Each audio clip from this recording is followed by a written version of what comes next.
নমস্কাৰ, মই বৰ্ষাৰণী বিষয়া। আপোনালোকক জনাও যে অহা ইংৰাজী 8 আৰু 9 নৱেম্বৰ তাৰিখে ঘাৰমৰা বিজয়পুৰ আঞ্চলিক নাট্য সংঘই আয়োজন কৰিছে শ্ৰী শ্ৰী কৃষ্ণৰ ৰাসলীলা মহোৎসৱ। এই মহোৎসৱত মোক দুটি চৰিত্ৰত অভিনয় কৰিবলৈ আমন্ত্ৰণ জনাইছে। গতিকে আপোনালোকে মোৰ অভিনয় যশোদা আৰু দৈৱকী দুয়োটা চৰিত্ৰত উপভোগ কৰিবলৈ পাব। আপোনালোক সকলোকে আমন্ত্ৰণ জনালো। মনত ৰাখিব, ইংৰাজীৰ 8 আৰু 9 নৱেম্বৰ তাৰিখে স্থান ঘাৰমৰা বিজয়পুৰ। নমস্কাৰ, মই বৰ্ষাৰণী বিষয়া। আপোনালোকক জনাও যে অহা ইংৰাজী 8 আৰু 9 নৱেম্বৰ তাৰিখে ঘাৰমৰা বিজয়পুৰ আঞ্চলিক নাট্য সংঘই আয়োজন কৰিছে শ্ৰী শ্ৰী কৃষ্ণৰ ৰাসলীলা মহোৎসৱ। এই মহোৎসৱত মোক দুটি চৰিত্ৰত অভিনয় কৰিবলৈ আমন্ত্ৰণ জনাইছে।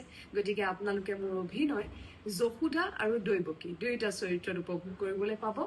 আপোনালোক সকলোকে আমন্ত্ৰণ জনালো। মনত ৰাখিব, ইংৰাজীৰ 8 আৰু 9 নৱেম্বৰ তাৰিখে স্থান ঘাৰমৰা বিজয়পুৰ।